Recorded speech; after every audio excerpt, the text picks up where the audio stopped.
बिस्मिल्लाहिर्रहमानिर्रहीम, अस्सलाम वालेकुम। आप देख रहे हैं व्यूज़ मैटर, मैं हूं मुर्तज़ा डार। आज हम बात करेंगे मुत्तहिदा अरब अमारात यानी UAE की, और जो स्टोरी आपके सामने लेके आ रहा हूं ये स्टोरी रिपोर्ट की गई है ह्यूमन राइट्स वॉच की जानिब से।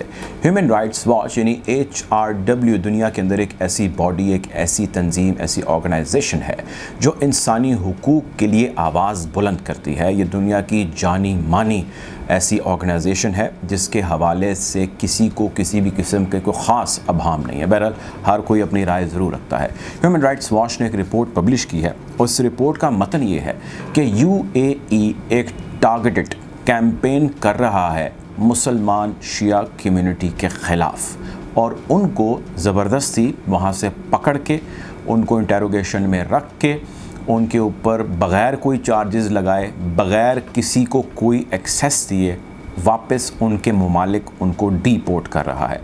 अगर वो डीपोर्ट नहीं कर रहा तो वो अपनी पास रख रहा है, अपनी डिटेंशन में रख रहा है, और इसके ऊपर पूरी दुनिया के अंदर एक खामोशी है और एक खामोश वारदात है जो UAE डाल रहा है। इस रिपोर्ट के मुताबिक ह्यूमन राइट्स वॉच ये कहती है, जो मैं रिसेंट अभी सिनेरियो है थोड़ा इसका जिक्र करता हूँ, वो ये कहती है कि सितंबर-अक्टूबर 2020 के दौरान पकड़ धकड़ का दोबारा आगाज़ हुआ, इसका सिलसिला दोबारा एक्टिव हुआ। ये माजी में भी होता है, माजी की भी डिटेल में जाते हैं। फ़िलहाल मौजूदा जो तफसीलात हैं उसके मुताबिक 10 पाकिस्तानी हैं जिनको अरेस्ट किया गया, तमाम के तमाम मर्द हैं जिनको अरेस्ट किया गया, और तमाम के तमाम वो हैं जिनका ताल्लुक़ शिया कम्युनिटी से है या उनका ताल्लुक़ अहले सुन्नत कम्युनिटी से है, मगर उनके नाम ऐसे हैं जिससे ये शायबा आता है कि उनका ताल्लुक़ शिया कम्युनिटी से है। मिसाल के तौर पे किसी का नाम अली है, किसी का नाम हुसैन है, किसी का नाम हसन है। ज़्यादातर जिन लोगों को पकड़ा गया उनकी तादाद या उनका ताल्लुक़ शिया कम्युनिटी से है, लेकिन कुछ अनजाने में मैं दोहरा रहा हूँ, ये as a matter of fact भी मैं बात जानता हूँ कि उन्होंने ऐसे कुछ डिटेनीज़ अपने पास रखे हैं जिनका नाम एक शायबा है कि अगर किसी का नाम अली है या किसी का नाम हुसैन है या किसी का नाम हसन है, ऐसा भी उन्होंने बंदे को पकड़ रखा है जिस बंदे का ताल्लुक़ अहले सुन्नत वल जमात से है, लेकिन उसको इस चार्ज के अंदर मुमकिन तौर पे उन्होंने पकड़ रखा है।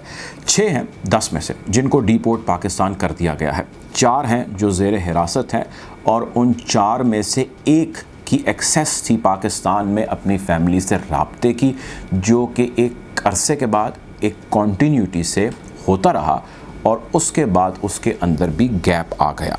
इसके अलावा ये 10 आप एक तरफ कर दीजिए, टारगेटेड पारा चनार के कुछ लोग थे जो दुबई में मुकीम थे, मुख्तलिफ जॉब्स कर रहे थे, उनको भी पकड़ा गया। 27 के करीब जो है वो उसकी तादाद है जो बताई जाती है। उनमें से कुछ हैं जिनको डीपोर्ट कर दिया गया है, कुछ हैं जिनको डीपोर्ट नहीं किया गया।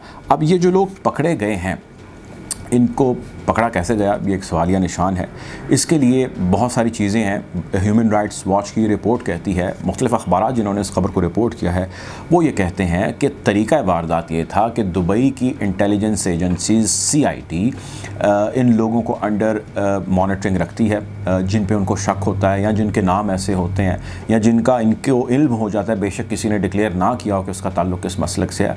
तो अगर उनके जहन में ये बात आ जाए या उनकी इंटेलिजेंस के बाद ये फाइंडिंग सामने आ जाए कि जी ये शिया कम्युनिटी से इसका ताल्लुक़ है, तो उसको अंडर सर्वेलेंस रखते हैं, और अंडर सर्वेलेंस रखने के बाद उसको अरेस्ट करते हैं। उसके लिए वो छापे मारते हैं।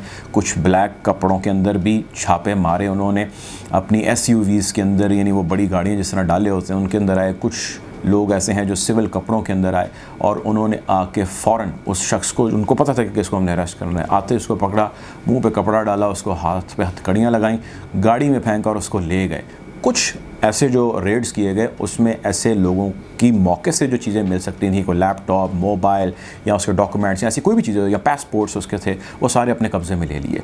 और कुछ के जो मौके से नहीं मिल सकते थे, मिसाल के तौर पे कुछ लड़कों को कार पार्किंग से पिक किया गया और उसके बाद उनके घरों पे या उनके फ्लैट्स के ऊपर छापे मारे गए, और ड्यूरिंग दैट रेड उसके अंदर ऐसे तमाम एविडेंसेस इकट्ठे कर लिए गए जो उसके डॉक्यूमेंटेशन मौजूदा या माजी के ऊपर रोशनी डाल सके। अब जब लोगों को ये पिक किया गया तो इन तमाम लोगों ने, इनकी फैमिलीज़ ने, इनके लवाहिकीन ने ज़्यादातर की, उन्होंने रब्ता किया पाकिस्तान फ़ॉरेन ऑफिस को, पाकिस्तान एम्बेसी को, यूनाइटेड अरब एमिरेट्स की गवर्नमेंट को, CID को, पुलिस को, डिटेंशन सेंटर्स पर रब्ता किया और उन्होंने कहा कि भाई हमारे ये प्यारे उठाए गए हैं, हमारी फैमिली के बंदे उठाए गए हैं, हमें बताएं कि ये बंदे कहाँ हैं, हमें कुछ तो इसके बारे में बताएं। अगर पुलिस के पास जाके एफआईआर लॉन्च कराने की कोशिश की गई तो किसी भी तरफ से कोई भी किसी भी किस्म की सपोर्ट किसी को नहीं मिली, किसी को भी किसी किस्म की कोई सपोर्ट नहीं मिली। एदाद शुमार के मुताबिक 2009 से 2016 के दरमियान ह्यूमन राइट्स वॉच समेत मुख्तलिफ मीडिया आउटलेट्स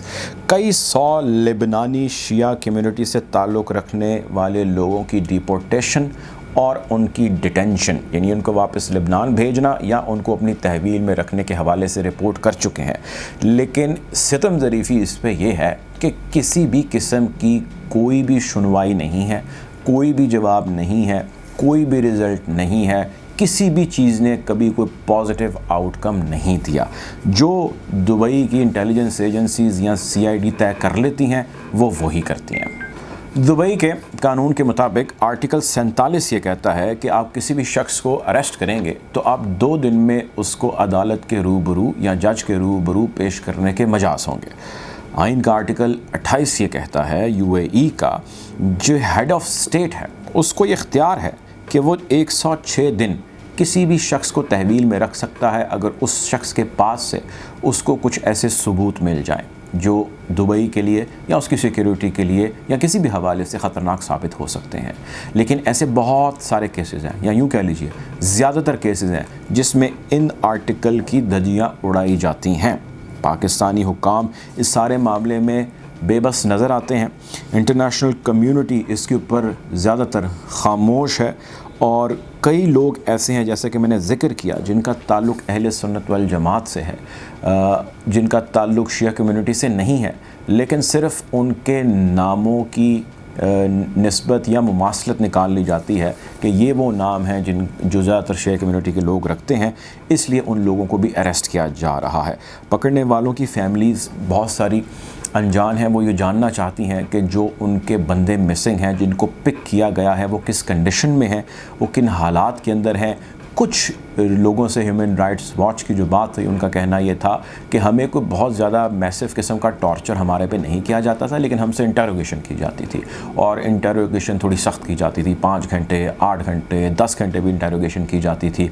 बाज़ दफ़ा सोने नहीं दिया जाता था, बाज़ दफ़ा लाइटें ऑन रख के बग़ैर कोई गर्म कपड़ा दिए सर्दी के अंदर रखा जाता था। तो इस किस्म की कुछ चीज़ें की जाती थी। फिर उससे रिपोर्ट करने वालों ने, ह्यूमन राइट्स वॉच ने ये भी बताया है कि कुछ ऐसी केसेस हैं या कुछ ऐसे लोग जो वापस पाकिस्तान डिपोर्ट हो चुके हैं, वो वहाँ की स्टोरी बताते हैं, जिनका कहना ये है कि एक बड़ा सा हॉल था जहाँ पे बहुत सारे बेड्स लगे हुए थे, उन पे हमारे अलावा और बहुत सारे डिटेनीज़ से 40 के करीब एक शख्स बताता है जिनको डिटेन रखा गया था। लेकिन 1 हफ़्ते, 2 हफ़्ते, 3 हफ़्ते के बाद उनकी तादाद कम होती रही, फिर नए डिटेनीज़ आते रहे। तो ये एक साइकिल है जिसको वो चलाते रहते हैं और इंटरोगेशन का प्रोसेस जारी रखते हैं। और इस हवाले से कोई भी दुनिया की कोर्ट या अदालत या इस हवाले से कोई भी ऑर्गेनाइजेशन अभी तक उस किस्म के मैसिव लेवल पे या उस किस्म के स्केल पे इस चीज़ को अभी तक नहीं ला सकी जिस स्केल पे या जिस लेवल पे इस चीज़ को आना चाहिए।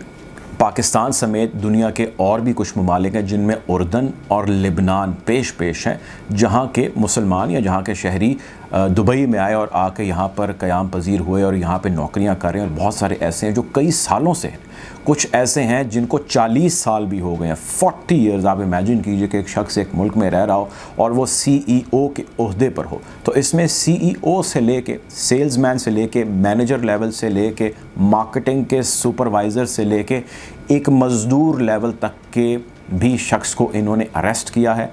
उसका कोई अता पता नहीं बताते, उसके ख़िलाफ़ कोई चीज़, कोई information, nothing at all. Family से रब्ता रेयरली करवाते हैं और वरना वो भी रब्ता नहीं होता या कई अरसा रब्ता नहीं होता। और इसके ऊपर एक लंबी खामोशी है। और इन पकड़े जाने वालों में ये रिपोर्ट बनाने का बेसिकली मकसद ये है, या ये चीज़ आपको बताया जाने का मकसद ये है कि इसमें सिर्फ एक कम्युनिटी है जिसको टारगेट किया जा रहा है और वो है अहले तशी कम्युनिटी, शिया कम्युनिटी जिसको किया जा रहा है। अगर हम ये कहें कि जी किसी भी मुल्क को ये हक़ हासिल है समेत पाकिस्तान के कि उसकी नेशनल सिक्योरिटी जब हिट हो या डिस्टर्ब हो तो वो ऐसे लोगों को अरेस्ट करे। पाकिस्तान भी ऐसे बहुत सारे लोगों को अरेस्ट करता है, इंडिया भी ऐसे बहुत सारे लोगों को अरेस्ट करता है, लेकिन एक targeted campaign against one sect नहीं हमें दिखती पाकिस्तान के अंदर या दुनिया के बहुत सारे सेन कंट्रीज़ के अंदर। बट अरब ममालिक के अंदर एक मुहासरा, एक मुहासबा और एक जो नफ़रत पाई जाती है अगेंस्ट दिस सेक्ट, वो हर गुज़रते दिन के साथ बढ़ती चली जा रही है। बहरहाल ये रिपोर्ट ह्यूमन राइट्स वॉच ने दी है, इसको दुनिया के टॉप लीडिंग अखबारात ने इंटरनेशनल रिपोर्ट किया है। इस हवाले से हम आपको अपडेट रखेंगे और मैं कोशिश करूँगा, मैं ज़ाती तौर पर कुछ ऐसे लोगों को जानता हूँ, उनकी फैमिलीज़ को जानता हूँ जो इससे कनेक्टेड हैं या इससे इफ़ेक्टेड भी हैं, उसके हवाले से भी हक़ाइक़ जल्द आपके सामने लेकर आएंगे। अब तक के लिए इतना ही। अगर वीडियो अच्छी लगी है इस चैनल को सब्सक्राइब कीजिए ताकि ऐसी मज़ीद वीडियोज़ आप तक पहुँच सकें। अपना ख्याल रखिएगा। अल्लाह हाफ़िज़।